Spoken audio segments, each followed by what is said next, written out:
हर महादेव, हर हर महादेव, हर हर महादेव। काशी विश्वनाथ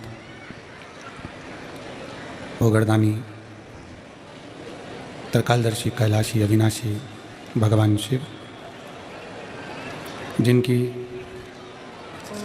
पुनीत पावन शिव महापुराण की कथा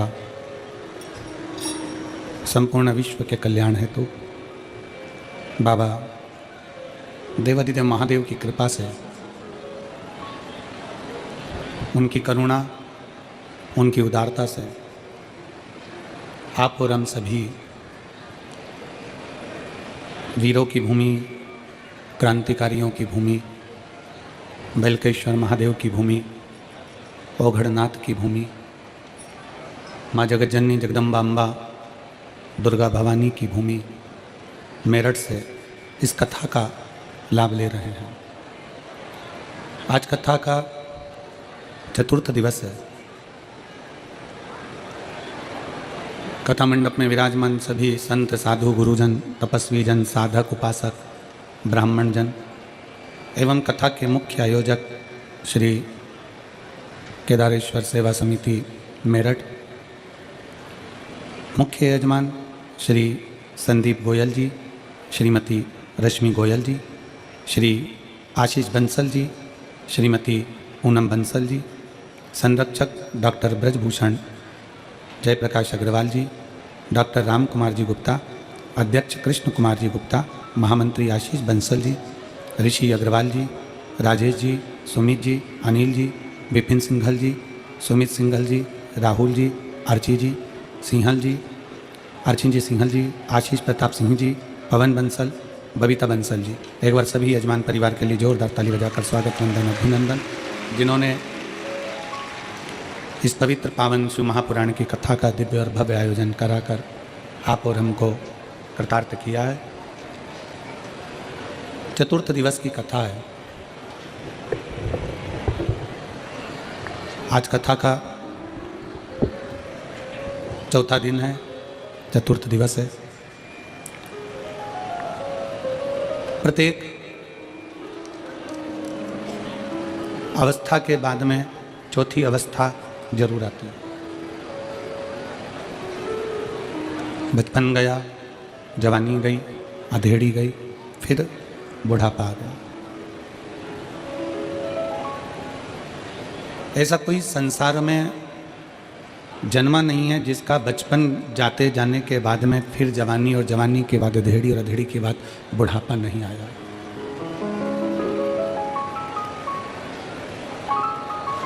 अपनी चौथी अवस्था है अपना बुढ़ापा। और शिव महापुराण की कथा कहती है बचपन गया जाने दो, जवानी गई जाने दो, अधेड़ी गई जाने दो, पर अपना बुढ़ापा मत बिगड़ने दो। अंतिम बिंदु है मनुष्य का बुढ़ापा। ठीक है, बचपन जो निकल गया, जैसे जैसे निकला वो अपने ऊपर, खेलते खेलते निकल गया, विद्याध्ययन करते निकल गया, मित्र दोस्तों के साथ निकल गया, वो एक अलग विषय है। जवानी आ गई, इतने भोग और विलास में डूब गए कि हम कहाँ हमारा बचपन गया और आगे क्या होना है उसका स्मरण नहीं हो पाया। फिर अधेड़ी आ गई जिसमें हम पूरे परिवार का बोझा ढोने में, पूरे परिवार को साधने में, पूरे परिवार के काम में हम लग गए।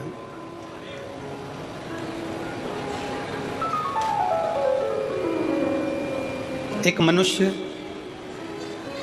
मानव,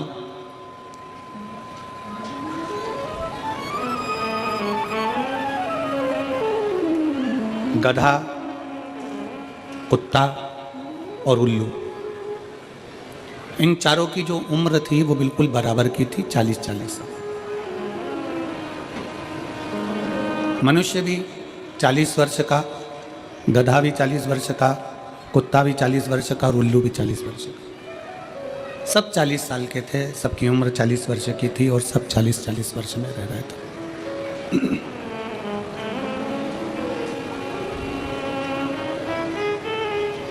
एक दिन गधे के मन में थोड़ा सा दुख हुआ, और गधे के मन में दुख इस बात का हुआ कि मैं 40 वर्ष तक लोगों का बोझा ढोऊं, 40 वर्ष तक दुनिया के भार को मैं ढोता रहूं।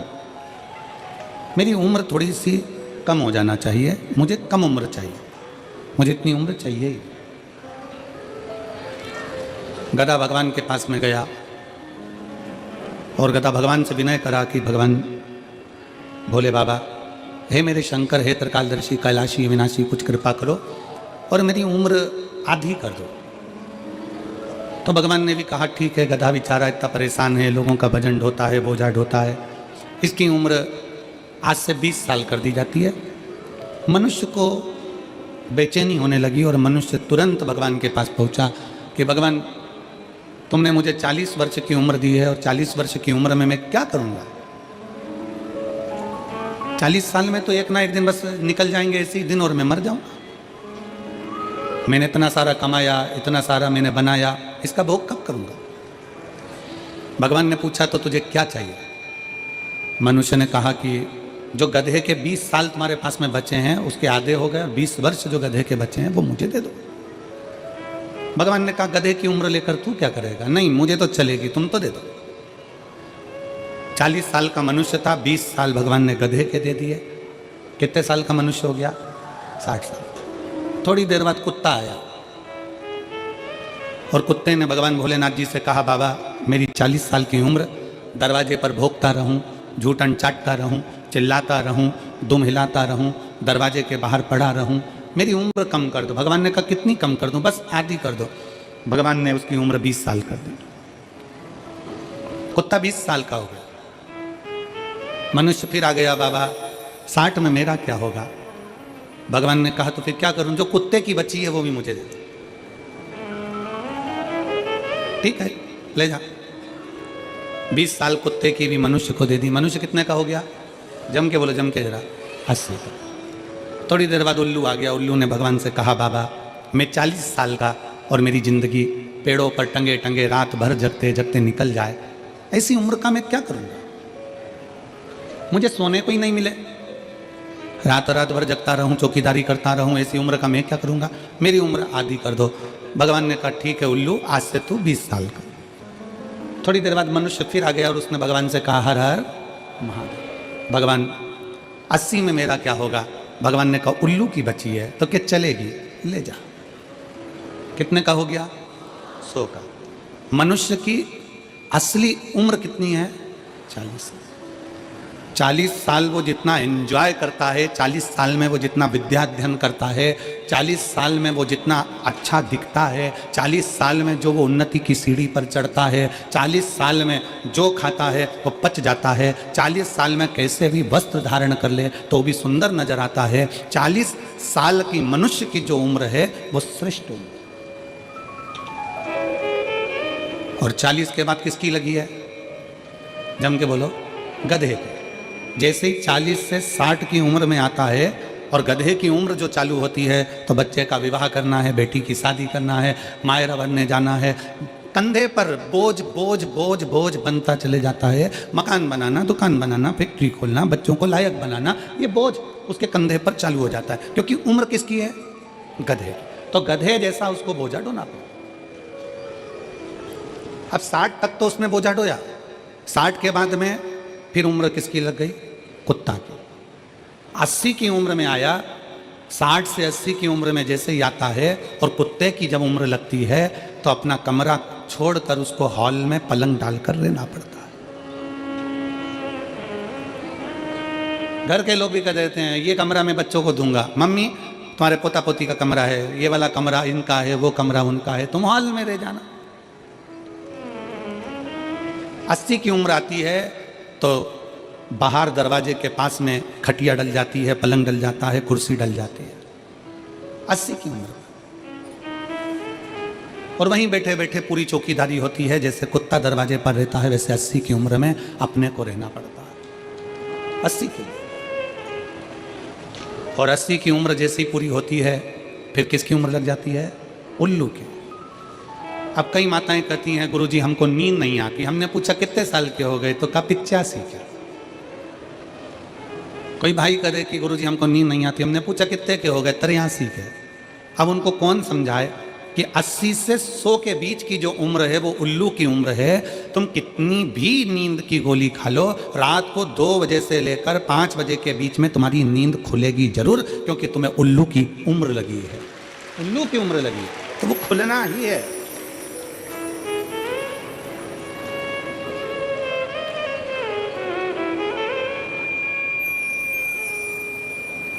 चालीस के बाद की जो जिंदगी है, 60 तक का जो जीवन है, हम दूसरों से मांग कर जी रहे हैं। अर्थात ये हमारी उम्र नहीं है। हमारी तो जो 40 साल की उम्र थी, बचपन, जवानी, अधेड़ी जो हमने निकाला, 40 तक की जो उम्र थी, खूब खाया, खूब आनंद में पचा, खूब शरीर स्वस्थ रहा, खूब आनंद की जिंदगी जी, खूब घूमने के लिए यहाँ वहाँ पूरे परिवार के साथ, खूब हिमाचल उत्तरांचल ना जाने कहाँ कहाँ चले जाते थे। धीरे धीरे धीरे धीरे धीरे उम्र घटती बढ़ती चली गई और उम्र बढ़ती चली गई। अब विचार मन में आया कि हमें 40 का उम्र का हो गया। फिर धीरे धीरे विचार करा, बच्चे बड़े हो गए। पहले जब बच्चे नहीं थे, जब छोटी उम्र थी, तो मायके भी खूब चली जाती थी। मेरी दीदियाँ आए दिन मायके जाती थी। अब बच्चे घर में जन्म ले लिए, बच्चे बड़े होने लगे, तो बेटियों ने मायके जाना छोड़ दिया, क्योंकि इनकी पढ़ाई में लग गई, बोझा सिर पर आ गया। उनका एजुकेशन कराना जरूरी है।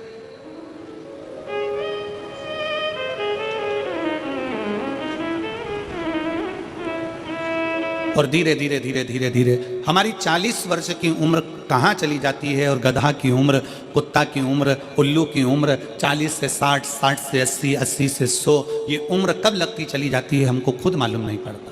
मालूम कब पड़ता है? जब वजन आता है, मस्तक पर बोझ आता है, जब एकदम घर की छोटी छोटी बहुएं, छोटी छोटी बेटियां, जिनके अभी बच्चे भी नहीं हुए ना, जब तक तो वो जिंदगी अच्छी जी रही हैं, जैसे ही बच्चे जन्म ले लेते हैं और बोझा उसके ऊपर जब पड़ने लगता है, 40 तक की उम्र के अंदर जब उसके ऊपर भार बढ़ने लगता है, तो फिर उसको चिड़चिड़ होने लगती है, बहुत अंदर से खचोटने लगता है।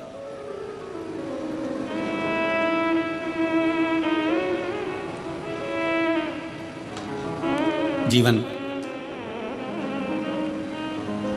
शिव जी की कथा कहती है, भगवान शंकर की कथा कहती है, आप चाहे 40 के हो जाओ, आप चाहे 60 के हो जाओ, आप चाहे 80 के हो जाओ, आप चाहे 100 के हो जाओ, आप चाहे 40 के हो जाओ, चाहे 60 के हो जाए, चाहे आप 100 के हो जाओ, पर एक चीज याद रखना, अपने घर के अंदर, अपने बंगले के अंदर वस्तु बढ़ाओ चाहे ना बढ़ाओ, पर अपने बंगले और अपने घर के अंदर अपना व्यवहार जरूर बढ़ाना। सोफा कम है ना, चलेगा, बर्तन कम है ना, चलेंगे, अलमारी में साड़ी कम है ना, चलेगी, जेवर कम है ना, चलेगा, चप्पल जूते कम है ना, चलेंगे, पलंग कम है, चलेगा, गादी तकिया कम है, चलेगा, बहुत सारा दिखावे का सामान नहीं है, चलेगा, घर में वस्तु कम होगी ना, चल जाएगा, पर घर में एक दूसरे के प्रति व्यवहार कम मत होने देना। अगर व्यवहार कम हो गया तो वो वस्तु किसी काम की। हमारा अपना व्यवहार क्या? दुकान क्यों चलती है? जम के बोलो, दुकान कैसे चलती है? सामान से। सामान तो पड़ोसी के यहाँ भी भरा हुआ है। अरे बोलो जम के। फ्रिज पड़ोसी के यहाँ भी है, फ्रिज तुम्हारी दुकान में भी है। कपड़े पड़ोसी के यहाँ भी है, कपड़े तुम्हारी दुकान में, उसी कंपनी का, उसी वैरायटी का उसके पास भी है और तुम्हारे पास भी है। घड़ी की दुकान तुम्हारे पास भी है, घड़ी की दुकान उसके पास भी है। सोने चांदी की दुकान उसकी भी है, सोने चांदी की दुकान तुम्हारी भी है। बर्तन की दुकान उसकी भी है, बर्तन की दुकान तुम्हारी है। कपड़े की दुकान उसकी भी है, कपड़े की दुकान तुम्हारी भी है। चश्मे की दुकान उसकी भी है, चश्मे की दुकान तुम्हारी भी है। पार्लर उसका भी है, पार्लर तुम्हारा भी है। किस चीज से चल रहा है? वस्तु से। सामान तो उसके पास भी है। तुमसे किसी सुनार की दुकान में जाकर देखना, सराफे की दुकान में जाकर देखना कि किसी सराफे वाले ने 4 मंजिल का शोरूम बना लिया, माल भी खूब भर लिया, और किसी सराफे वाले की दुकान एक छोटी सी गली में छोटी सी है, उसके यहाँ लाइन लग रही है और उसके शोरूम में मक्खियां उड़ रही है। सोना उसके पास भी है, सोना इसके पास भी है, चांदी उसके पास भी है, चांदी इसके पास भी है, कपड़ा उसके पास भी है, कपड़ा इसके पास भी है, सामान सबके पास में है। परंतु शिव महापुराण की कथा कर रही है, चाहे तुम्हारा बचपन हो, चाहे तुम्हारी जवानी हो, चाहे तुम्हारी अधेड़ी हो, चाहे तुम्हारा बुढ़ापा हो, तुम्हारे घर में वस्तु बढ़े ना बढ़े, सामान बढ़े ना बढ़े, पर तुम्हारा व्यवहार बढ़ना चाहिए। ऐसा व्यवहार होना चाहिए कि दुनिया के लोग तुम्हारे पास में आए, दुनिया के लोग तुम्हारे पास में आए। अपने व्यवहार को बढ़ाइए। व्यवहार से क्या मतलब है? व्यवहार का मतलब क्या होता है? व्यवहार का मतलब है आपकी श्रेष्ठ वाणी, आपके मन का साफपन, आपकी निर्मलता, आपकी सत्यता और आपकी एकाग्रता। वस्तु बनाने से घर में सुख नहीं है कि हम वर्णन करें।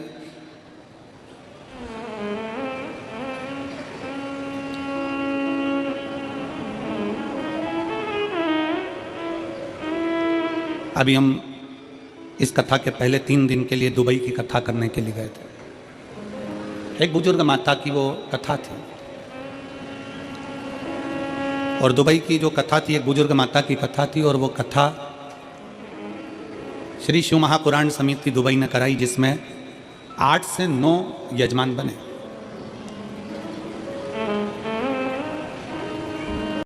अब वो बुजुर्ग माता का इतना हो सकता है, इतना उसके पास में ना हो, पर दिल का भाव बढ़ा था।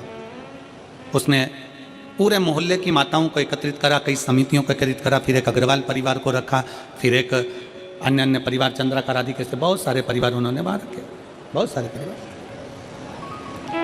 और सबसे कहा मेरे पास में इतना नहीं, ये थोड़ा सा है जो आप ले लो और मेरे को शिव पुराण की कथा करो। हम श्री संदीप गोयल जी को और श्री आशीष बंसल जी को और इस केदारेश्वर समिति को बहुत बहुत धन्यवाद इस चीज़ का देना चाहते हैं कि जितने पत्र गोयल जी, आशीष जी, जितने पत्र यहाँ आए हैं, हर पत्र में तुम दोनों का जिक्र लिखा है कि हम नहीं सुन पाते ये कथा कहीं जाकर, पर मेरठ को आपने दिया है, उसके लिए साधु, उसके लिए साधुवाद है। कई मेरी जीजियाँ ऐसी बैठी हैं, कई मेरे बेटाओं ऐसे बैठे हैं, कई बेटियाँ ऐसी बैठी हैं जो नहीं जा सकती थी। उनको भगवान से हापुड़ में जाकर उन्होंने पंडाल में बैठकर भगवान से प्रार्थना करी कि हमारे मेरठ में भी कथा हो जाए, और बाबा ने सुना, 3 महीने में पूरा करता है, 3 महीने के पहले मेरठ में कथा करवा दी। ये उसकी कृपा, ये उसकी उदारता, ये उसकी कृपा, ये उसकी करुणा है। और गोयल जी, बंसल जी आपको इस चीज़ के लिए साधुवाद देते हैं कि धन तो दुनिया के पास में ढेरों की मात्रा में होता है, पर उसका धन सतमार्ग में नहीं लग पाता। आज आपको इस चीज़ की बधाई है कि आपने अपने धन का सदुपयोग करा और इतने जनमानस के चेहरे पर प्रसन्नता लाता है। केदारेश्वर समिति, इसके अध्यक्ष, इसके उपाध्यक्ष, इसके सचिव, महामंत्री, इसके जितने भी पदाधिकारी गण हैं, उनको बहुत साधुवाद। और सबसे ज़्यादा साधुवाद मैं गोयल जी और आशीष जी से भी ज़्यादा साधुवाद यहाँ के कलेक्टर महोदय को, यहाँ के SP, SSP, IG, commissioner, DM, SDM, और यहाँ के पुलिस विभाग को, और यहाँ के चिकित्सा विभाग को, यहाँ के पीडब्ल्यूडी विभाग को, और यहाँ के IG, commissioner, collector, SP, SSP, सबको बहुत बहुत साधुवाद देता हूँ कि इतनी अच्छी तरह से इस कथा को संभाला है। लाखों की भीड़ में इस कथा को जो आप लोगों ने संभाल कर रखा, उसकी साधुता, आपको बहुत बहुत साधु। लाखों की भीड़, पंडालों में जगह नहीं है और लोग पंडालों के बाहर बैठे हुए हैं पंडाल पर। उस कथा को यहाँ का पुलिस प्रशासन, यहाँ का पूरा एक एक कांस्टेबल हो, पुलिस विभाग हो, यहाँ के collector, SP, SSP, IG, DIG, यहाँ के तहसीलदार आदि जितने भी हैं, सारा प्रशासन मुस्तैदी से संभालो, उसको संभालो। और एक बार आप सबसे निवेदन है, पूरे प्रशासन के लिए, उत्तर प्रदेश मेरठ सरकार के लिए जोरदार ताली बजाकर स्वागत, वंदन, अभिनंदन, जिन्होंने इस कथा को बहुत अच्छे तरीके से बहुत अच्छे तरह से। और तेरी कृपा बिना ना हिले एक भी अणु, लेते हैं श्वास तेरी कृपा से तनो तनो। बखान क्या करूं मैं राखों के ढेर का, चपटी बबूत में खजाना कुबेर का। हे गंगाधार मुक्ति द्वार ओंकार तू, भोले ओंकार तू। आयो शरण तिहारी शंभु तार तार तू। बखान क्या करूं मैं राखों के ढेर का, चपटी बबूत में खजाना कुबेर का। हे गंगाधार मुक्ति द्वार ओंकार तू, भोले ओंकार तू। आयो शरण तिहारी शंभु तार तार दो। आप कितनी अवस्था के हैं, आपका क्या चल रहा है? 40 के हैं, 30 के हैं, 25 के हैं, 20 के हैं, 50 के हैं, 60 के हैं, 70 के हैं, 80 के हैं, जो भी आपकी अवस्था चल रही है, जो आपकी अवस्था चल रही है, आपकी अवस्था में व्यवहार की बहुत जरूरत है।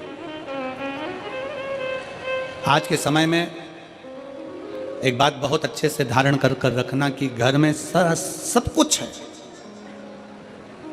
बोलो री जी हाँ, सही बात है। तुम्हारे घर में भोजन की कमी तो नहीं है ना? जम के बोलो जरा। नहीं। तुम्हारे घर में कहीं रहने की कमी तो नहीं है ना? नहीं। तुम्हारे घर में पानी पीने की भी कमी तो नहीं है ना? सारा सुख है तुम्हारे घर में, ओढ़ने का, बिछाने का, रहने का, एसी, कूलर, पंखा, सारा सुख अपने घर में है। अच्छे मकान में रह रहे हैं, बाबा की कृपा से अच्छा भोजन कर रहे हैं, सारा सुख है। परिवार भी अच्छा है, पति भी अच्छा है, पत्नी भी अच्छी है, बहू भी अच्छी है, बेटा भी अच्छा है, पोता पोती भी अच्छे हैं, नाती पंती भी अच्छे हैं, सास ससुर भी अच्छे हैं, और मायके में माता पिता सब अच्छे हैं, मेरे भाई मेरे बंधु सब अच्छे हैं, सब अच्छे हैं। बस घर में कोई कमी नहीं है, घर में किसी वस्तु की कमी नहीं है, घर में कोई सामान की कमी नहीं है, पर घरों में एक चीज की कमी हो गई, आपस के व्यवहार की कमी हो गई। हमारा आपस का व्यवहार ठीक नहीं हो पाया। हम व्यवहार से दूर होते चले गए। और शिव पुराण कहती है अपने व्यवहार को प्रबल बनाना है। शंकर की कथा देखिए, व्यवहार के बल पर शंकर भगवान के सामने 33 कोटि देवताओं ने मिलकर विष का कटोरा भेज दिया था मेरे शिव जी के सम्मुख में। विष का कटोरा,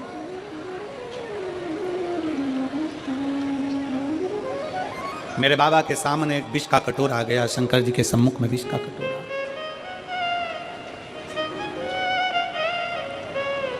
कितना सोचने वाला विषय है, जरा ध्यान दीजिएगा।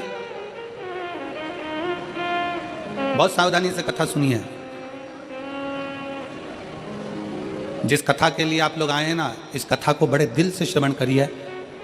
कल एक पत्र था, वो पत्र कोई विमला दीदी हैं, उन्होंने लिखा है कि गुरुजी हम जब कथा सुनने के लिए बैठते हैं तो कहीं किताब बेचने वाले आ जाते हैं, कहीं कुरकुरा बेचने वाले आ जाते हैं, कहीं फूली बेचने वाले आ जाते हैं।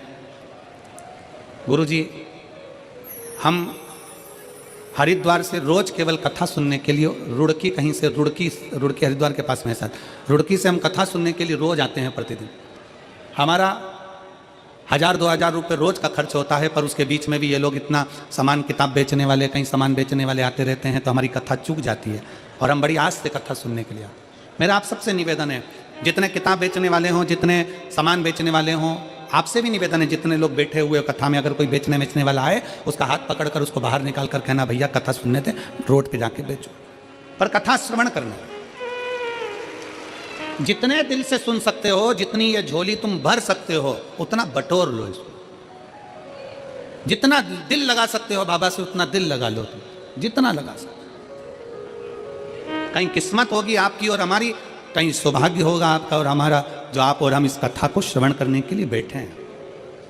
और ना जाने कितने तो टीवी के सामने बैठे बैठे भगवान से प्रार्थना कर रहे हैं, हमको भी पंडाल में बुला लेता, हम भी कथा श्रवण कर लेते, हमें भी यहाँ आमंत्रित कर लेता, हम भी पहुंच जाते। कितने तरस रहे।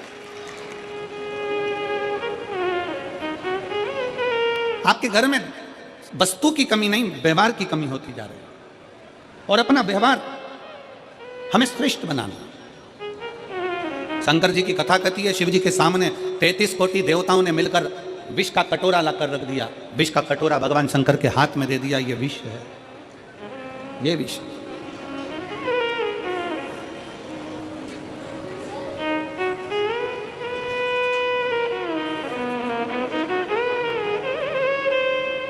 और सबसे पहले जब विष शंकर जी के पास में आया तो पास में नंदी बैठे हुए थे।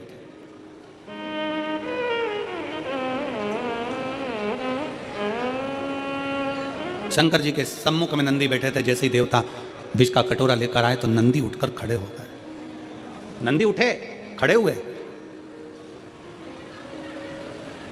और नंदी ने पूछा ये क्या है, इसमें, इस पात्र में क्या है, इस पात्र में है क्या? आप सबको मालूम होगा, आप सबके स्मरण में होगा कि शंकर भगवान को जब धतूरा चढ़ाया जाता है, धतूरा देखा है आप लोगों ने? जम के बोलो जरा, देखा है? तो कांटे कांटे होते हैं, शंकर भगवान को जब भी धतूरा चढ़ाया जाता है, शिव जी को जब भी धतूरा दिया जाता है, तो धतूरा चढ़ाते समय नंदीकेश्वर शिव का नाम लिया जाता है। बेलपत्री आप चढ़ा रहे हैं, आप जो भी जप करें, स्मरण करें, वो आपके ऊपर है। आप चावल चढ़ा रहे हैं, वो आपके ऊपर निर्भर है। फूल चढ़ा रहे हैं, वो आपके ऊपर निर्भर है। पर जब हम भगवान शंकर का अभिषेक कर रहे हैं, पूजन कर रहे हैं, शिव मंदिर में जा रहे हैं, आपको कहीं से एक धतूरा मिल गया, कोई कामना है आपकी, धतूरा भी कई बार कामनाओं से चढ़ाया जाता है। तो धतूरा जब हम चढ़ा रहे हैं, शंकर को समर्पित कर रहे हैं, तो नंदीकेश्वर भगवान का नाम लेकर, नंदीकेश्वर शिव का नाम लेकर चढ़ाए, मतलब नंदी की आज्ञा लेकर कि हम ये धतूरा शंकर भगवान को दे रहे हैं। और हमारा विश्वास कहता है कि नंदी, हमारी जो दुख है, हमारी जो समस्या है, हमारी जो तकलीफ है, जब मैं धतूरा बाबा को चढ़ाऊंगी, नंदी तेरे से आज्ञा लेकर चढ़ा रही हूं, जिससे ये धतूरा मैं जब शंकर को चढ़ाऊंगी, तो नंदी मेरे दुख को मिटाने के लिए तो भोले बाबा को अपनी पीठ पर बिठाकर मेरे दरवाजे तक लेकर आएगा, इसलिए तेरी साक्षी में चढ़ा रही हूं। ये धतूरा मैं तेरी साक्षी में चढ़ा रही हूं, ये धतूरा मैं तेरी साक्षी में दे रही हूं।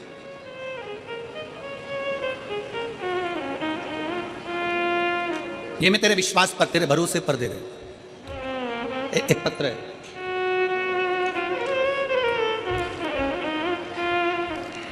मैं रीतु त्रिवेदी,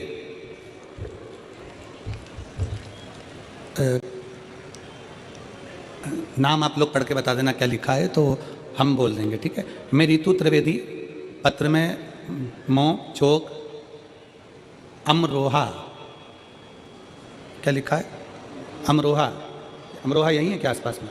अच्छा, अमरोहा निवासी। फ़ोन नंबर मेरा ये है, कहीं बैठी हो तो हाथ हिला सकती हैं। बाबा की महिमा का मैं क्या गुणगान करूं। पति अमरदीप शर्मा को लीवर सिरोसिस हो गया था, जिसकी वजह से पेट में पानी भर गया था, तिल्ली बढ़ गई थी, हार्निया हो गया था, पीलिया हो गया था। हमने अमरोहा के 4-5 बड़े बड़े डॉक्टरों को दिखाया, उन्होंने कहा ठीक होने का कोई चांस नहीं दिखता। कोई लीवर बिल्कुल ख़राब हो गया है, इनकी सेवा करो, क्योंकि हाथ पैर में बहुत ज़्यादा सूजन आ गई है। इनका इलाज लीवर ट्रांसप्लांट ही करना पड़ेगा, जो दिल्ली में है। मैंने सोचा हमारे पास तो पैसे ही नहीं हैं। अमरोहा मुरादाबाद 3 महीने में जो पैसे थे वो लग गए। सब रिश्तेदारों के फ़ोन उठाना बंद कर दिया। मैंने बाबा से प्रार्थना की, बाबा क्या मेरी लाज नहीं रखोगे? मैं क्या हो गया? मैंने तो आपको जल चढ़ाना प्रारंभ कर दिया, क्या गलती हो गई बाबा? तब हम उनको दिल्ली के ILMBS हॉस्पिटल में ले गए। तबीयत ज़्यादा खराब हो गई, उनका ट्रांसप्लांट करना पड़ेगा, ये दिल्ली के हॉस्पिटल में बोल दिया गया, ILBS में बोल दिया गया। इसका खर्चा लगभग 50 से 60 लाख का आएगा। हमारा पास इतना धन नहीं था, फिर करें तो करें क्या? हमने भी बाबा का नाम लेकर कह दिया कि कहीं से भी पैसे की व्यवस्था करेंगे, आप तो ऑपरेशन की तैयारी करो। अब ट्रांसप्लांट करने के लिए लीवर की जरूरत पड़ेगी, कहाँ से दोगे? रिश्तेदारों की मदद नहीं मिल रही। बाबा के भरोसे पर 1 लोटा जल शिव को समर्पित कर बाबा से विनती करी, और विनती करी बाबा से, और सब दूर हमने फ़ोन किया पर कोई चांस नहीं लगा। आखिरी में करें तो करें क्या? क्या चीज़ हो मेरे पास में नहीं, सोचती हमारे पास तो क्या है, कुछ भी नहीं। जब मेरे पास में जब कुछ भी नहीं, तो बाबा पर आश्रित होकर 1 लोटा जल समर्पित कर बाबा को विनय कर दी। और गुरुदेव मैं क्या वर्णन करूं, लीवर तो बदलना था, कक्ष में भी लेकर चले गए, पर 9 नवंबर 2023 को भर्ती करा, 10 नवंबर को उनका ऑपरेशन होना चालू हुआ। ऑपरेशन के लिए लेकर गए तो जांचें पूरी चालू हो गई, और जांच करने पर वापिस बाहर आकर डॉक्टर बोले कि इनका लीवर डैमेज नहीं है, लीवर ने काम करना प्रारंभ कर दिया। अब हमारे पास में तो पैसा नहीं, तब डॉक्टर ने कहा काउंटर पर जाओ, तुम्हारा पूरा हिसाब बना लो। काउंटर पर पहुंचने पर हिसाब बनाया तो हिसाब में भी 1 रुपया देने का नहीं निकला। मैं बाबा को यहाँ धन्यवाद देने के लिए आई हूँ। कहीं बैठी हो, रीतु त्रिवेदी, अमरोहा निवासी, कहीं बैठी हो तो आ सकती हैं बेलपत्र लेने के लिए। शिव तत्व की प्राप्ति इसी को कहते हैं।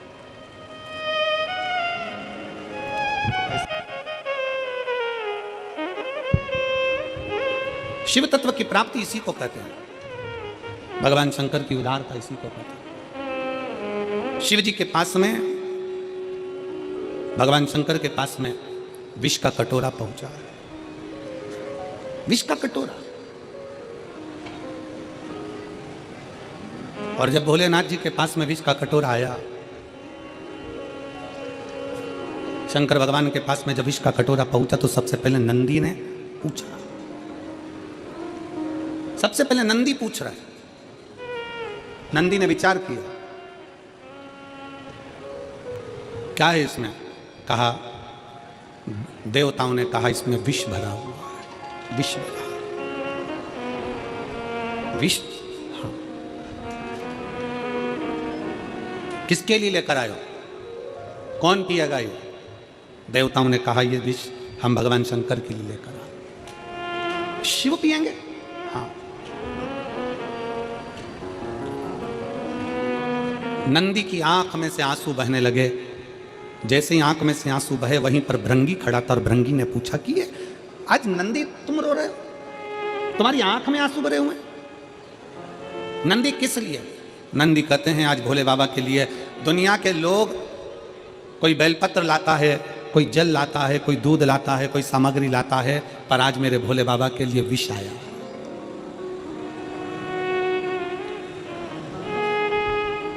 आज मेरे शंकर के लिए विष आया। भृंगी ने मुस्कुराते हुए कहा, नंदी किस बात के लिए रोना? वो शिव है, देव अधिदेव महादेव है। अमृत पिए वो देव कहलाता है और जो विष पीता वो महादेव कहलाता है। घर का जो बड़ा होता है, घर का जो बुजुर्ग होता है, घर का जो बड़ा होता है, घर का जो बयो होता है, उसको बहुत जहर पीना पड़ता है, बहुत विष के घुट निगलना पड़ते हैं, बहुत पीना पड़ता है।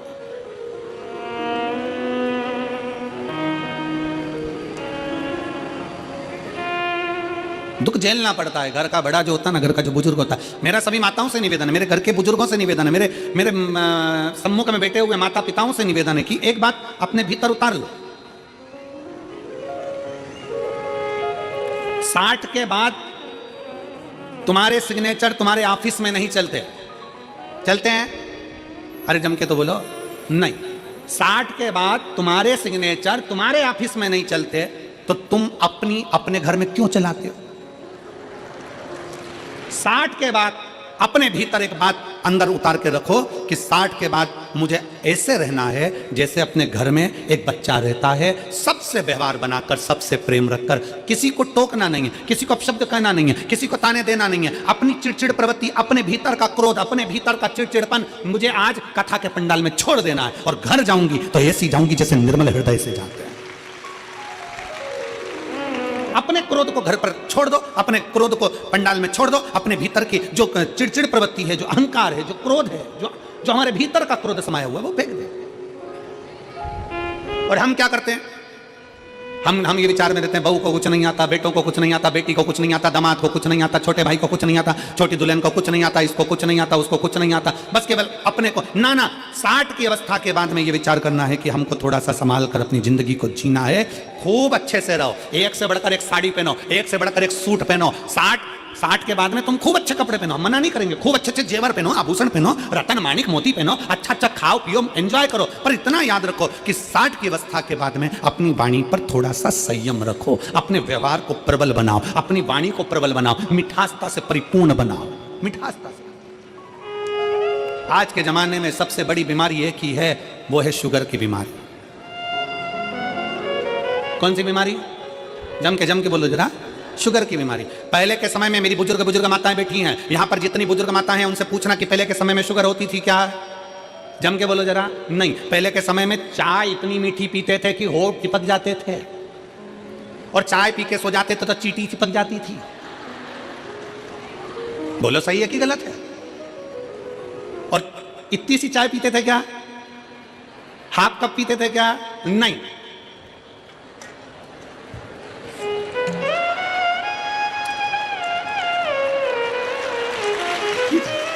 इतनी सी चाय से क्या होगा? तुम सोचो, जरा विचार करो कि इतनी सी चाय पीते थे। नहीं, दूध पिए इतना गिलास भर के, लोटा भर कर, मक्खन खाए ढेर सारा, खूब मीठा मीठा लड्डू पेड़ा, भोजन करे तो मीठा होना जरूरी है, उठे तो मीठा होना जरूरी है, चाय ढेर सारी लोटा भर के पीना, सुबह दोपहर शाम 3 4, और कहीं पे भी चले जाओ फिर चाय आन दो, फिर मीठा आन दो। तो ये तो अपने चलता रहता। तो शुगर की बीमारी थी क्या? नहीं। क्यों नहीं थी? क्योंकि पहले शुगर की बीमारी इसलिए नहीं थी कि लोग मीठा खाते थे तो मीठा बोलते थे। आज के ज़माने में लोग मीठा खा तो रहे हैं पर बोल नहीं पा रहे, तो वो शुगर जो है ना वो ब्लड में चली जा रही है, इसके कारण ब्लड में शुगर की बीमारी हो रही है। इसका लेवल बराबर करना है तो मीठा खाओ और मीठा बोलो। मीठा बोलोगे तो शुगर का लेवल बराबर चलता रहेगा, ना हाई ना कम। ना लो ना, शुगर के लेवल को बराबर रखना है तो मीठा खाओ, मना नहीं है, पर जीवान से मीठा निकालते रहो, इतना मीठा निकालो। फिर वही वाली बात आ गई, प्रेम से बोल सब मिल मैं नहीं सुनिया पहाड़ों वाली माँ वैष्णव रानी ओ जग कल्याणी। तो अब यही मिठास अपने परिवार में भी हमको देना है। बहुत मीठा बोलकर, इतना मीठा बोलकर, जब बोलो तुम्हारे मुख से ऐसा लगना चाहिए कि मिठास जो तुमने खाई है खीर, जो तुमने खाया तिल्ली का लड्डू, जो तुमने खाया है मैसूर पाक, जो तुमने खाया है काजू कतली, वो तुम्हारी जिह्वा से झलकना चाहिए कि मैंने इतना मीठा बोला। मिठास बोलो तो सही, एक बार प्रेम से बोलकर देखना, ए जी, और पक्का इतना प्रेम से बोलोगी तो वो खसक लो जी, वरना 500 गया जी। मिठास परिपूर्ण होना, मिठास परिपूर्ण।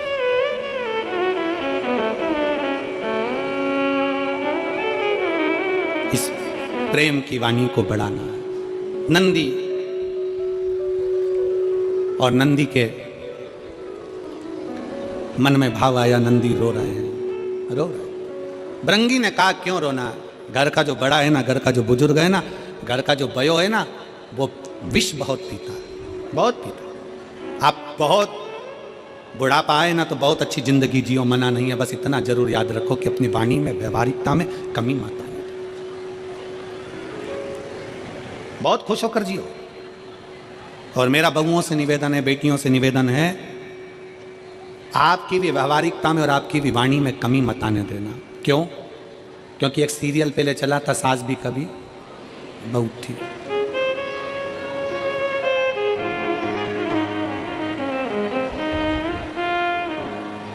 उसका एक लाइन बड़ी सुंदर थी, आप लोगों ने श्रवण करी होगी। उस सीरियल की एक लाइन हमेशा गुनगुनाने में आती थी, आप लोगों ने स्मरण करा होगा।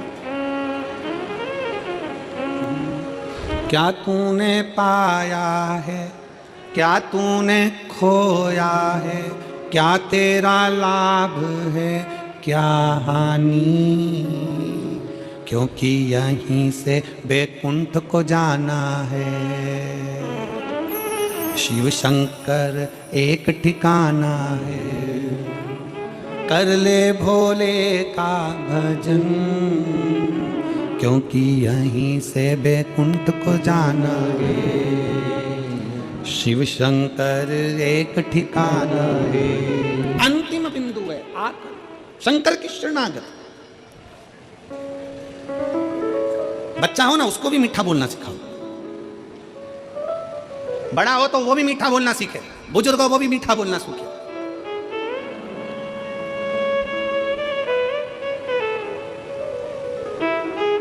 जितना प्रेमवश बोल सकते हो उतना प्रेमवश बोलिए। शिव कथा कर रही है, सम्मुख में विष का कटोरा देवता लेकर खड़े हैं। विष पिलाने के लिए देवता जो विष पिलाने आए हैं तो शंकर भगवान का गुणगान कर रहे हैं, शिव की स्तुति कर रहे हैं, गुणगान कर रहे हैं।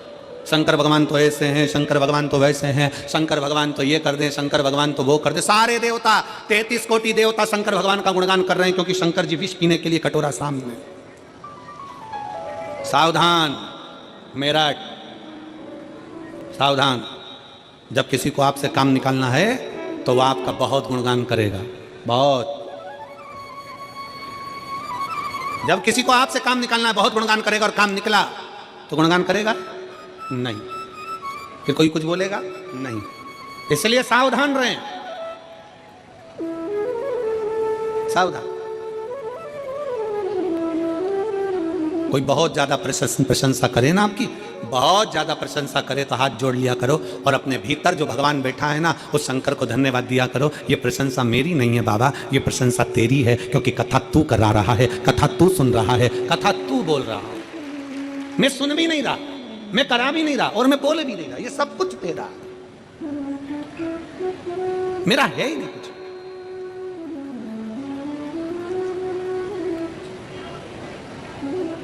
शिव जी की प्रशंसा हो रही थी, बहुत प्रशंसा, बहुत प्रशंसा। भगवान शंकर नेत्र बंद करके बैठे हुए थे, मां पार्वती मैया का आगमन हुआ। माता पार्वती जी का आगमन हुआ और देखा कि देवता बड़ा मीठा बोल रहे हैं, बड़ा मीठा। और बोलो मीठा। मीठा बोलने के लिए तो हमारा शास्त्र भी कहता है कि जितना बन सकता है उतना मीठा बोलिए, जितना प्रेम से बोल सकते हो उतना प्रेम से बोलिए, हमारा शास्त्र भी वर्णन करता है। और मनुष्य का शरीर मिलाई काय के लिए है कि अच्छा खाओ और अच्छा, जम के बोलो जरा, अच्छा खाओ और अच्छा बोलो। वो एक बचपन में हम हमारे बच्चे लोगों को पढ़ाते थे, तो बचपन में एक पोयम चलती थी, मिट्टू मिट्टू तोता डाली ऊपर सोता हरी मिर्ची खाता। इधर चलती है कि नहीं चलती है? अरे बोलो तो जम के, चलती है? छोटे छोटे बच्चों को याद होगी। मिट्टू मिट्टू तोता डाली ऊपर सोता हरी मिर्ची खाता राम राम बोलता। कितना ज्ञान की पोयम है कि मिट्टू तोता कड़वी मिर्ची खाकर, तोता इतनी तीखी मिर्ची खाकर भी भगवान का नाम ले लेता है, तोता इतनी कड़वी मिर्ची खाकर, इतनी तीखी मिर्ची खाकर भी मीठा बोल लेता है, और इंसान इतना मीठा खाने के बाद भी 24 घंटे मुंह से इतनी गाली बोल लेता है। और गाली की भी कैपेसिटी हो, नई नई वेराइटियों की, नई नई डिजाइन की।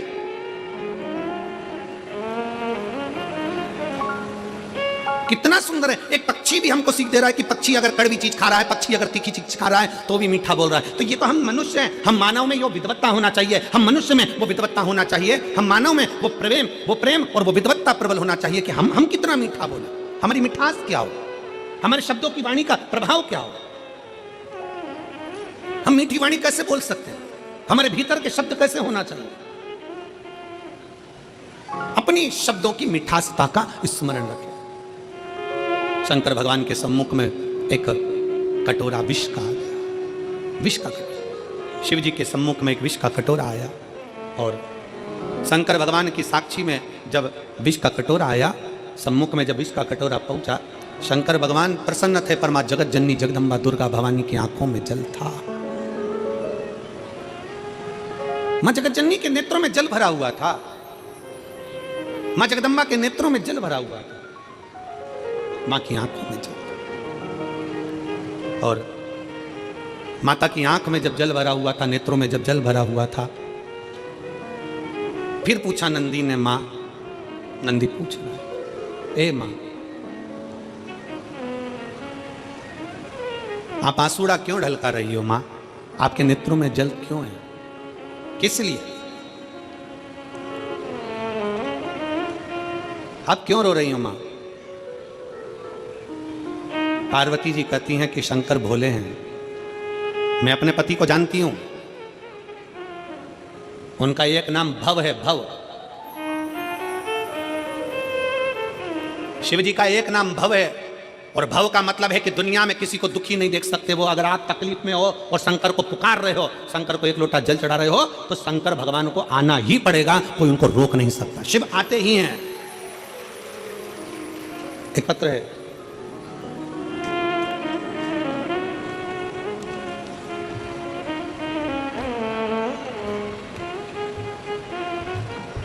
मेरा नाम पुष्पा गंगवार, मेरे पापा का नाम श्री हेमराज गंगवार तथा मेरी माँ का नाम श्रीमती नत्थो देवी है। कहीं बैठी हो तो हाथ हिला सकती हैं, अगर कहीं बैठे हो आप ही हैं, ऐसा हाथ हिला दो एक बार। आ जाइए, एक बेलपत्र ले जाओ, आ जाओ, वापिस हाथ हिलाओ एक बार। पुष्पा गंगवार, हाँ हाथ हिलाओ एक बार, ठीक है, दिख गए, दिख गए, दिख गए। आ जाइए, एक बेलपत्र ले जाओ। मैं पुष्पा गंगवार, मेरे पापा का नाम श्री हेमराज गंगवार, मेरी माँ का नाम श्रीमती नत्थो देवी। गुरुदेव, मेरे पापा जी को ब्लड कैंसर था, जिसकी वजह से मेरा पूरा परिवार परेशान था। पत्र को आप लोग एलईडी पर पढ़ सकते हैं। मेरा पूरा परिवार परेशान था उसी समय। गुरुदेव, मैं और मेरी पति आस्था चैनल पर शिव महापुराण की कथा आपकी सुनते थे, तो मुझे लगा कि मैं अपनी मम्मी से शिव पुराण सुनने के लिए कहूँगी। लेकिन उसी समय कुछ दिनों बाद मैं अपनी माँ को लेकर काशी को गई और वहाँ पर बाबा के दर्शन किए और वहाँ पर बाबा से विनती करी। आपकी कथा में मैंने धन्वंतरी कुएं का वर्णन सुना था, तो वो धन्वंतरी कुएं का मैं जल भी लेकर, और धन्वंतरी कुएं का वर्णन मैंने आपकी कथा में सुना, तो वहाँ लेकर गई, धन्वंतरी कुएं का जल भी लेकर आई और वो मैंने अपने पिताजी को दिया। प्रतिदिन भगवान शंकर का नाम लेकर श्री शिवाय नमस्तुभ्यम बोलकर भगवान शंकर का जल अपने पिता को देने लगे। गुरुदेव, 1 महीना के बाद मेरी माँ सीहोर पहुंची और रुद्राक्ष लेकर आई और उसका जल पिताजी को लगातार 2 महीने पिलाया। फिर बाद में डॉक्टर के यहाँ लेकर गई तो डॉक्टर ने उन्हें अब बिल्कुल सही बताया है। आज मेरे पिताजी गुरुदेव बाबा की कृपा से पूर्ण रूप से ठीक हो चुके हैं। आज उनकी एक भी दवा नहीं चल रही है। ये शिव की उदाहरण, शिव महापुराण की कथा कहती है, भगवान शंकर का चरित्र कथा है, शिव तत्व कथा है कि आपका विश्वास। शंकर भगवान के मंदिर में आप जा रहे हैं, शिव को 1 लोटा जल चढ़ा रहे हैं, शंकर की स्तुति कर रहे हैं, श्री शिवाय नमस्तुभ्यम बोल रहे हैं, शंकर का पंचाक्षर मंत्र नमः शिवाय बोल रहे हैं, शंकर का षडाक्षर मंत्र ओम नमः शिवाय बोल रहे हैं, त्र्यंबक मंत्र का जाप कर रहे हैं, राम नाम, कृष्ण नाम, शिव नाम, भवानी नाम, जो तुम जप रहे हो उसमें तुम्हारा विश्वास मूल होना चाहिए। पार्वती जी को चिंता इस बात की लगी, नैनों में जल भरकर। नंदी कह रहे हैं, मां शंकर भगवान को रोकना। ए मां, शिव जी को रोको, वो विष ना पिए। शिव जी को रोका जाए कि वो विष ना पिए। पार्वती जी कहती हैं, मैं जानती हूं मेरे प्रभु का नाम भव है, और भव साधारण नहीं, सबको सुखी देखने वाले, सबका दर्द खुद लेने वाले, सबका दुख स्वयं अपने ऊपर लेने वाले, सबकी तकलीफ, सबके रोग, सबकी बीमारी अपने ऊपर ले लेते हैं और उसको भव से तार देते हैं। ऐसे मेरे महादेव हैं। मैं जानती हूं, मैं जानती हूं, मैं पहचानती हूं, मैं इसका स्मरण जानती हूं कि वो साधारण नहीं हो सकते। ये मैं जानती हूं कि शिव मानेंगे नहीं और देवताओं के हित के लिए वो विष पी जाएंगे, विष का पान करेंगे।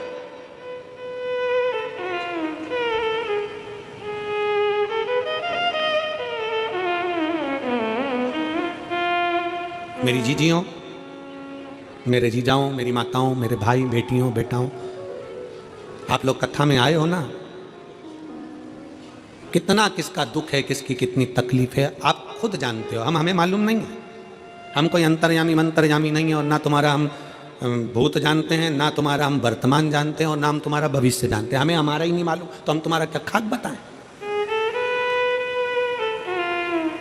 हमें हमारा ही नहीं मालूम तो हम तुम्हारा क्या बताएंगे। ना हम तुम्हारा वर्तमान बताएंगे, ना हम तुम्हारा भविष्य बताएंगे, ना हम तुम्हारा भूत बताएंगे, क्योंकि ये 3 काल है, भूत, वर्तमान और भविष्य, और 3 काल का अधिपति मेरा शंकर है, इसलिए उसको महाकाल कहते हैं। इस 3 काल का अधिपति मेरा शंकर है, इसलिए त्रिकालदर्शी, 3 काल का दर्शी, 3 काल को जानने वाला, उसको महाकाल कहते हैं। हम आपका ना भूत जानते हैं, ना वर्तमान जानते हैं, ना भविष्य जानते हैं, इसलिए आपसे हाथ जोड़कर निवेदन है, हमारे चक्कर में मत पड़ना, पर इतना याद रखना, उस महाकाल के चक्कर में पड़ जाना, 3 काल क्लियर हो जाएंगे। 3 काल क्लियर। भूत गया, वो जाने दो, जो वर्तमान है उस वर्तमान को श्रेष्ठ बना सकता है मेरा महाकाल राजा, आपके भविष्य को सुधार सकता है मेरा महाकाल राजा, और आपके जीवन में खुशियां ला सकता है त्रिकालदर्शी, 3 काल का दर्शी, 3 काल को देखने वाला, 3 काल को साधने वाला, 3 कालों के संयमित रखने वाला केवल एक है, और वो कालाधिपति वो शंकर, वो घड़दानी, वो त्रिकालदर्शी, वो कैलाशी, वो अविनाशी, वो शिव है, वो शंकर। आजा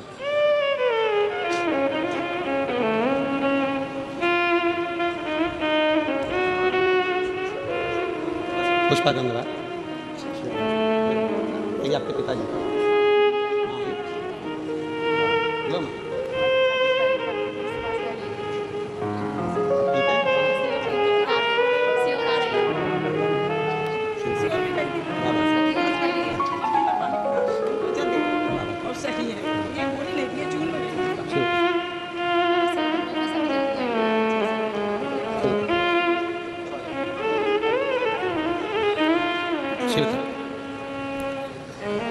दीदी कह रही हैं, जब से सीहोर से आई हूँ, रुद्राक्ष का जल दे रही हूँ, डॉक्टर ने भी गोलियां देना बंद कर दिया और कह दिया बिल्कुल आराम है, एक भी गोली की जरूरत नहीं है, कैंसर से मुक्त है।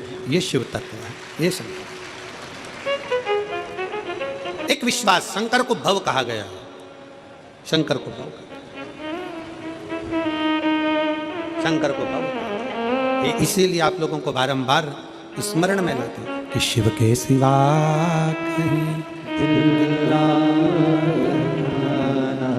शिव के सिवा कहीं दिल ना लगाना, वरना पड़ेगा तुझे आंसू बहाना, वरना पड़ेगा तुझे आंसू बहाना। अब शंकर की भक्ति भक्ति में अगर डूबे हो, शिव का एक नाम है भव। भव का मतलब है सबको सम देखना, सबको श्रेष्ठ देखना, सबको सुखी देखना, सबका कल्याण करना, सबको उत्तमता में देखना। किसी का रोग है अपनी ओर खींच लेना, किसी की तकलीफ है अपनी ओर खींच लेना, किसी को कष्ट है अपनी ओर खींच लेना। शिव महापुराण की कथा कहती है, जब हम भगवान शंकर के मंदिर में एक लोटा जल चढ़ाने के लिए आतुर होते हैं, शंकर के मंदिर में एक लोटा जल लेकर जब अपने घर से निकलकर शंकर के मंदिर तक पहुंचते हैं, हमारे भीतर के ना जाने कितने कितने पाप, कितने कितने कष्ट, कितने कितने रोग, कितनी कितनी बीमारियां अपने आप मिट जाती हैं।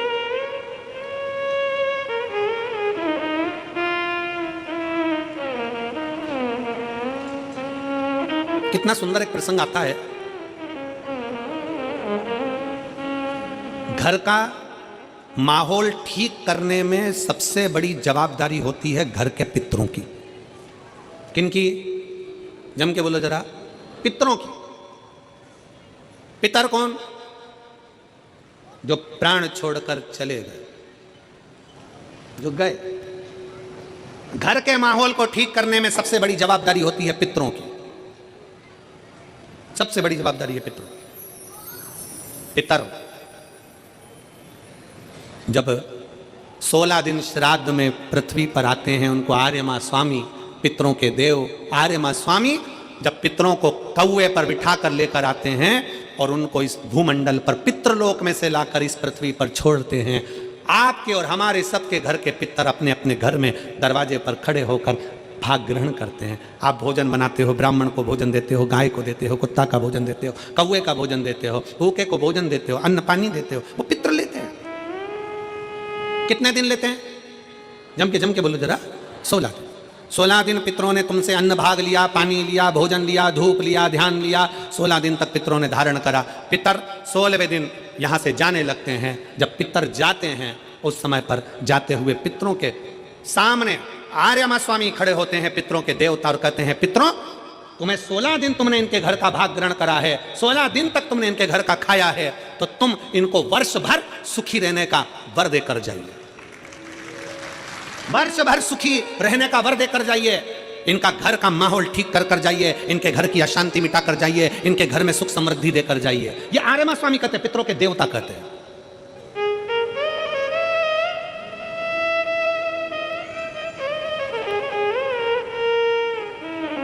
तब पितर कहते हैं कि हम इनको वर्ष भर का इतना सारा फल नहीं दे पाएंगे, पर एक बात जरूर है, एक बात जरूर है। पितर कहते हैं, अगर शंकर साक्षी दे तो हम इनको वर्ष भर का फल देकर जाएंगे। शिव साक्षी दे, शंकर साक्षी दे।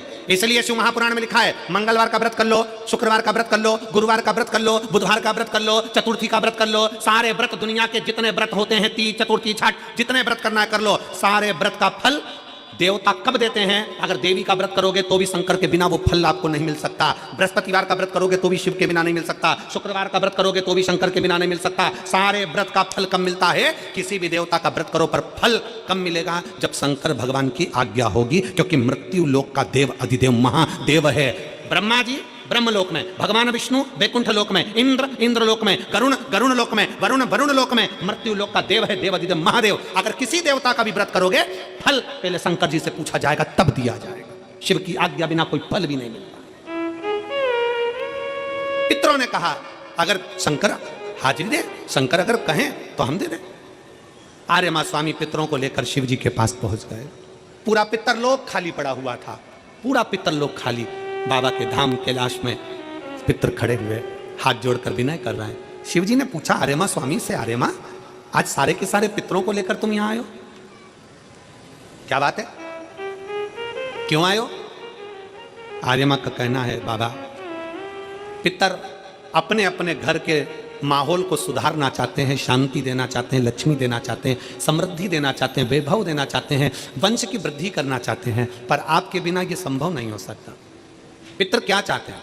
बाबा अगर हमारे पूर्वज, पितर कहते हैं, अगर हमारे घर के लोग, परिवार के लोग अगर आपके शिवलिंग के ऊपर एक लोटा जल अगर चढ़ाएं तो उस जल का एक अंश हम पितरों को मिले, और जब हम पितरों को मिले तो उस दिन हम हमारे वंश के लोगों का घर का कल्याण कर देवें, बस इतना वर चाहते हैं।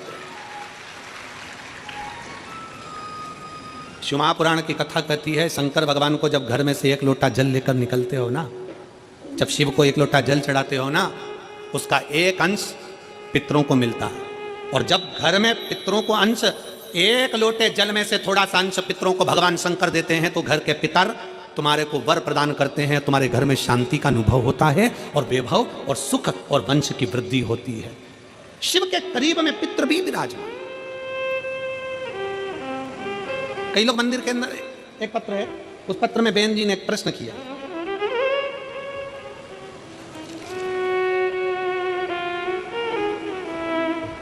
मैं संदीप जी गोयल जी को और आशीष जी बंसल जी को धन्यवाद देती हूँ। बहन जी लिख रही हैं, कुसुम राजमाला पत्नी कमल राजपाल बी ब्लॉक शास्त्री नगर मेरठ की रहने वाली हैं। तो उन्होंने लिखा है कि मैं संदीप जी गोयल जी को, आशीष जी बंसल जी को दिल से धन्यवाद देती हूँ, जिन्होंने इस मेरठ की धरा पर शिव महापुराण की कथा का आयोजन करवाया। गुरु जी, मेरा एक प्रश्न है, हम पंडाल में बैठे हुए हैं, धन्यवाद, कहीं बैठी हो तो हाथ हिलाना। कुसुम राजपाल पत्नी कमल राजपाल बी ब्लॉक शास्त्री नगर मेरठ की रहने वाली है, मोबाइल नंबर ये है, कहीं बैठी हो तो हाथ, आप ही हैं श्री शिवानी, आ जाओ, एक बेलपत्र ले जाओ, जाइए। मेरा एक प्रश्न है गुरु जी, कथा के पंडाल में बैठकर कथा सुन रहे हैं, आपसे एक प्रश्न कर रहे हैं, कोई गलती हो तो क्षमा करिएगा। गुरुदेव, प्रश्न यह है कि हमने सुना है कि हरि और हर अर्थात विष्णु और महादेव दोनों एक हैं, क्या यह सत्य है?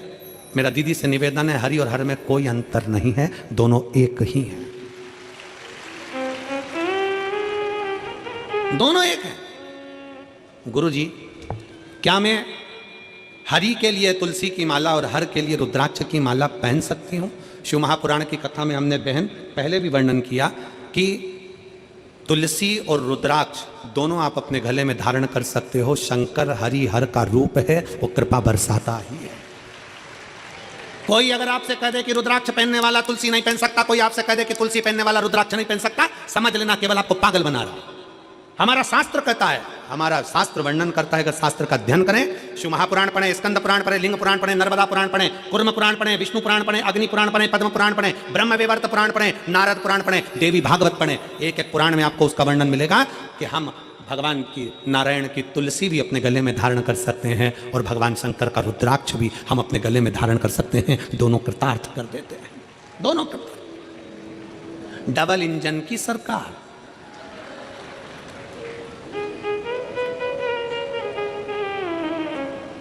डबल इंजन दोनों है, भगवान नारायण भी। और फिर निवेदन है, राम भी हमारे हैं, श्याम भी हमारे हैं, और काशी में रहने वाले भोलेनाथ भी हमारे हैं। सनातन धर्म में बस सबसे बड़ी खूबी इसी चीज की है कि तुम राम भजो, कृष्ण भजो, शिव भजो, भवानी भजो, तुम्हारी मर्जी पड़े, जिस देवता को भजो, पर निवेदन इतना सा है कि किसी और धर्म को मत भजो। कहीं इधर उधर कहीं जाकर ना हमें अपमान करना है, किसी धर्म का हमें अपमान भी नहीं करना, किसी धर्म के हम लिए अपशब्द भी नहीं करना है। हमारे धर्म का, हमारे सनातन के, हमारे देवताओं का आदर करो। घर की रोटी खाओ, जूठन खाने के लिए काय को कहीं पर जाओ, अपना घर का भोजन करो। अपने सनातन धर्म में 33 कोटि देवता हैं। कितने? जम के बोलो जरा। 33 कोटि देवता हैं। बफेट लगा हुआ है, बफेट। जो तुम्हारी रुचि का हो उसको ग्रहण कर लो, जो तुम्हें अच्छा लगे, राम कृष्ण शिव भवानी दुर्गा आदि कादिक देवताओं का जो भजन आ जाए, जो भजन आपसे बन जाए वो स्वीकार करो। इसलिए शिव कथा कहती है महाराज, शिव के सिवा कहीं दिल ना लगाना, शिव के सिवा कहीं दिल ना लगाना। बनना पड़ेगा तुझे, बनना पड़ेगा तुझे आंसू बहाना। दोनों हाथों से शिव के सिवा कहीं दिल ना लगाना, शिव के सिवा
स्थान पर बैठकर भगवान शिव से अपने मन की बात बड़े भाव के साथ दिल से प्रार्थना करिए, भाव से विनय करिए। जहाँ जगह मिले वहाँ बैठो और दिल से बाबा को प्रार्थना करो, दिल से बाबा को विनय करो।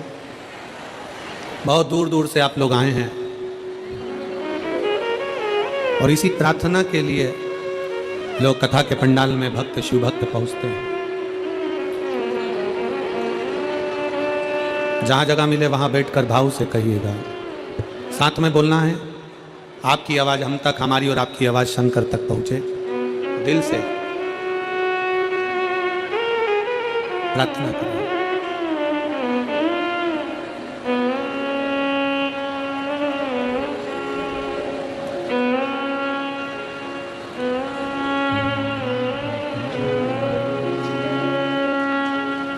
श्री शिवाय नमस्तुभ्यं। श्री शिवाय नमस्तुभ्यं।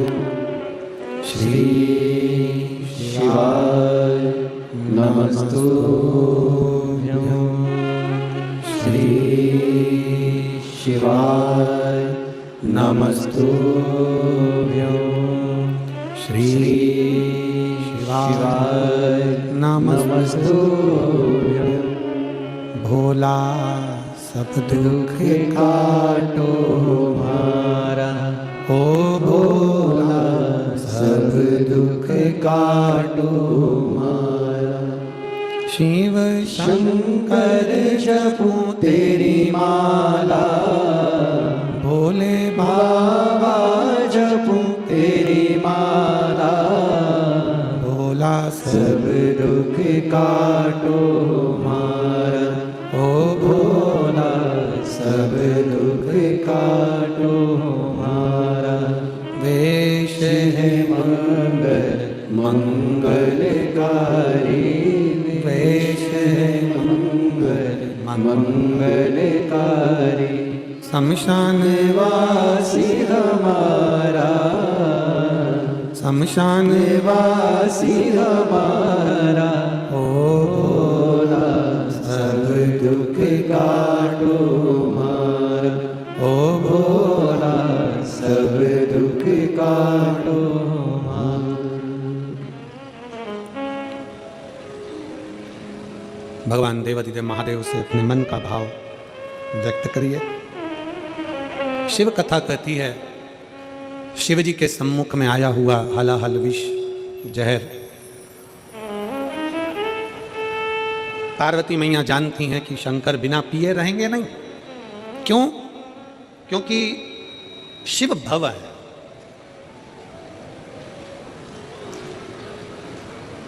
काल अधिपति हैं, कालों का भी पूरा बल अपने हाथ में रखते हैं। वो शंकर हैं जिनके हाथ से काल दूर भी नहीं जाता।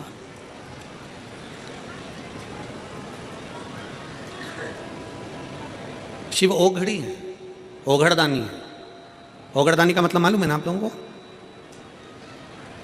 ओघड़नाथ का मतलब मालूम है? ओघड़दानी का, ओघड़नाथ का क्या मतलब होता है? व्यक्ति को ऊर्जा प्रदान करना, उसके दुख को हर लेना और उसको कहने की जरूरत ना पड़े, बोलने की जरूरत ना पड़े। जिस भाव से वो मेरे पास आया है, कुछ ना मांगे तो भी जो दिल में सोच कर आया है वो उसको प्रदान कर देना। वो ओघड़नाथ है। बोलो ओघड़नाथ भगवान की हर हर महादेव। उसको ओघड़नाथ कहते हैं। बिना सोचे बिना समझे आया और दिया।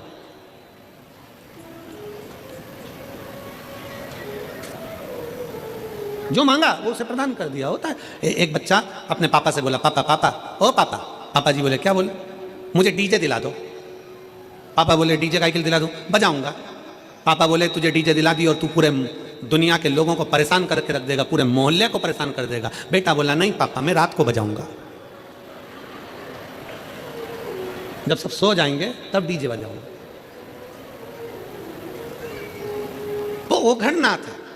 मेरा शंभू, मेरा त्रिकालदर्शी, मेरा शिव, मेरा शंकर सदा देने वाला। पार्वती मैया जानती थी, क्योंकि पार्वती को साधारण नहीं है। पार्वती हमारे यहाँ एक पति की पत्नी को धर्म पत्नी कहते हैं। कभी तुमने सुना धर्म पति? सुना किसी ने? नहीं। पत्नी को कहते हैं धर्म पत्नी। धर्म पत्नी का मतलब क्या है? जो पति को धर्म के पथ के ऊपर लेकर जाए, सतमार्ग में लेकर जाए, कथा में लेकर जाए, सत्संग में लेकर जाए, वो धर्म पत्नी है। अब पत्नी को धर्म पत्नी कह सकते हो, क्या साले को धर्मशाला कहोगे? ये समझने वाला विषय। भाई वो साला है तो उसको धर्म लगाकर बोलोगे धर्मशाला? नहीं बोल सकते, कह नहीं सकते। पर केवल एक पत्नी ऐसी है जिसको धर्म पत्नी कहा जाता है, क्योंकि वो खुद के लिए नहीं जीती। एक माँ, एक स्त्री, एक बहन, एक बेटी, एक नारी, एक बहू, एक सास, जितनी बैठी हैं यहाँ पर मेरी जीजियाँ, जो स्त्रियाँ यहाँ पर बैठी हैं, जो नारियाँ यहाँ बैठी हैं, जो माताएं कथा श्रवण कर रही हैं, इन सब का जीवन देखिए, ये अपने लिए नहीं जीती। अगर व्रत भी करती है तो पति की लंबी उम्र के लिए, बच्चों की उन्नति के लिए करती है। अपना घर छोड़कर, अपने बाबुल का, अपने पिता का घर छोड़कर ससुराल में चली जाती है, और ससुराल में भी आधा इधर आधा उधर सोचती है मेरा ये भी घर है, मेरा वो भी घर है। परंतु मायके में रहती है तो लोग कहते हैं तू पराई है, और ससुराल में पहुंच जाती है तो लोग कह देते हैं पराई घर से आई। गाय का छेड़।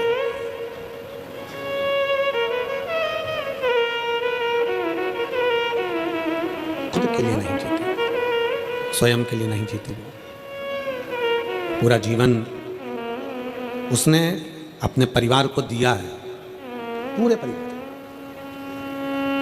पूरा जीवन दिया। और परिवार वालों से क्या चाहिए एक स्त्री को, एक नारी को? शंकर भगवान की धर्म पत्नी माता पार्वती जी को शंकर जी से क्या चाहिए था? शिव जी से क्या चाहिए? केवल आदर। क्या चाहिए? सम्मान, आदर। 33 कोटि देवता में कोई देवता ऐसा नहीं जिन्होंने अपनी धर्म पत्नी को इतना आदर दिया हो जितना शंकर भगवान ने पार्वती को दिया है।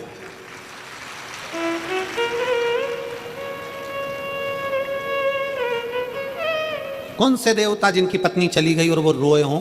कौन से देवता जिनकी पत्नी चली गई और तांडव मचा दिया हो? कौन से देवता जिनकी पत्नी चली गई और कंधे पर डालकर अपनी पत्नी के शव को भी तांडव मचा कर रख दिया हो? कितना प्रेम करते थे शंकर सती से कि कंधे पर शव डालकर उसका तांडव मचा कर रख दिया, और अपनी पत्नी को ऐसे समाप्त नहीं होने दिया, शक्तिपीठ के रूप में आज भी भारत में विद्यमान कर रख दिया। क्या चाहिए स्त्री को?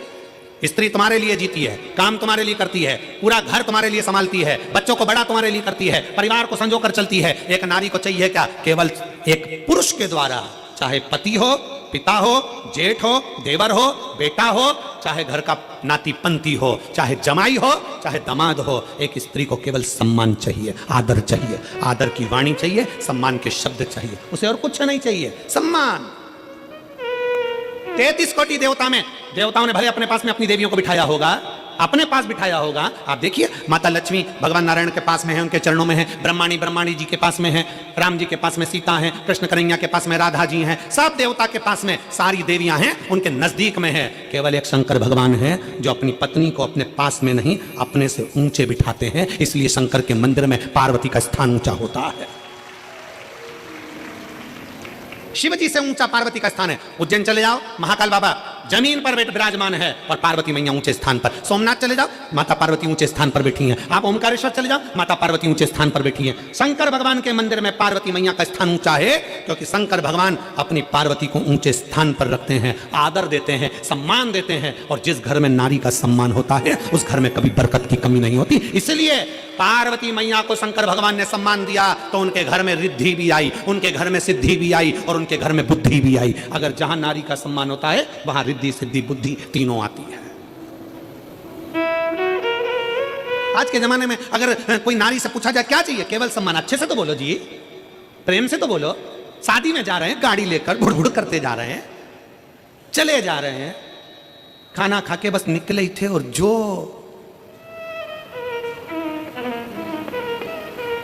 जो माचिस लगी, और किस बात के लिए? थोड़ी सी कोई बात होगी, उसके पीछे चिढ़कर जवाब दे दिया, चिढ़कर। किसने? पति ने गुस्से में आकर चिढ़कर। अरे शादी में जा रहे हो अच्छे से व्यवहार कर जाओ, नहीं जाना है तो बिल्कुल मत जाओ, कहीं घूमने जा रहे हो तो अच्छे व्यवहार से जाओ। मालूम पड़े पति ऐसा चल रहा, पत्नी उधर चल रही, बेटा उधर चल रहा, तो क्यों आए घूमने, क्यों गए शादी में?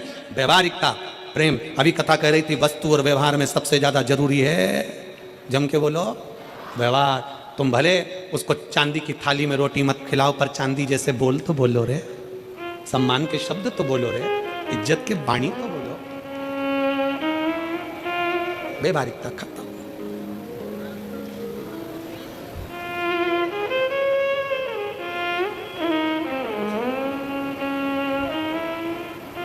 कल हमसे कोई पूछ रहा था गुरुजी, वो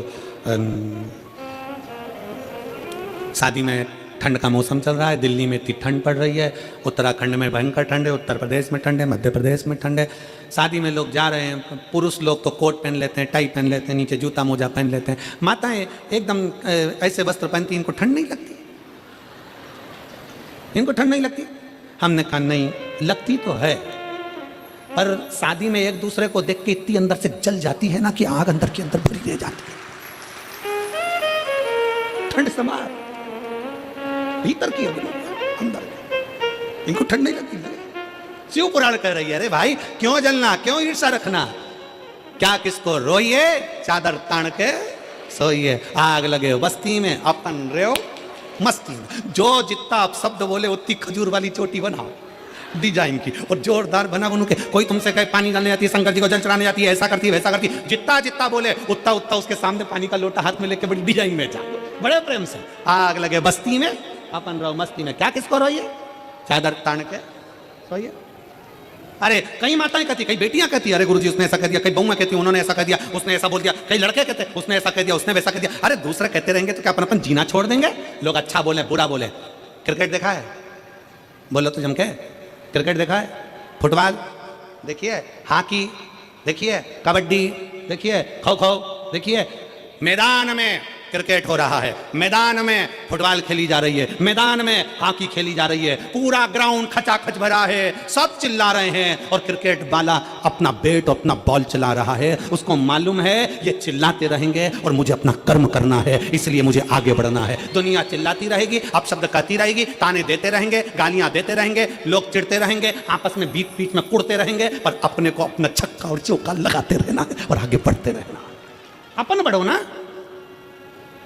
उसने कुछ कह दिया, मुंह फुला के बैठ गया। उसने कुछ बोल दिया।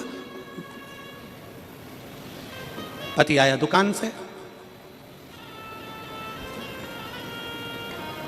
हुआ क्या, माँ उधर मुंह फुला के बैठी, पत्नी उधर मुंह फुला के बैठी। पति समझ गया, रसोई घर में गया, मक्का की रोटी निकाली, सरसों का साग निकाला, खा गया, चुपचाप जाके सो गया। पत्नी ने कहा तुमसे इतना नहीं पूछते बना कि मैं क्यों गुस्सा हूं? पति बोला मैं मम्मी का चेहरा और तेरा चेहरा देखकर समझ गया था तुम दोनों की आपस में कुछ हुई होगी। आग लगे बस्ती में, सियोर वाला कहता है रहो अपनी बस्ती में, खाओ पियो, मिठा रहिए, प्रेमवश, स्नेहवश। पार्वती मैया जानती थी कि शंकर भगवान बिगर विष पिए रह नहीं सकते, विष पिएंगे क्योंकि वो भव है। दूसरे का दुख उनका अपना दुख है, दूसरे की तकलीफ उनकी अपनी तकलीफ है, दूसरे का कष्ट उनका अपना कष्ट है, वो रहेंगे नहीं इसमें। एक पत्र है,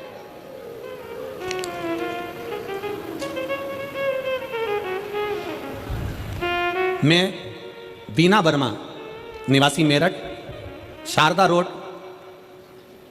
मेरा नाम बीना वर्मा है, कहीं बैठी हो बीना वर्मा जी, निवासी मेरठ, शारदा रोड की रहने वाली हूँ, कहीं बैठी हो? आप ही हैं? बच्ची आई है कहा साथ में? ले आइए। कहाँ है वो बच्ची? आ जाओ आ जाओ, ले आओ, आ जाओ बेटा। एक बार हाथ हिला दो बेटी आप भी वहीं से। श्री शिवाय नमस्तुभ्यं। मैं बीना वर्मा, निवासी मेरठ, शारदा रोड की हूँ। मेरी बेटी मेघा वर्मा, 2015 में उसको बुखार आया था, जिसके कारण मेरी बेटी की आवाज़ चली गई थी।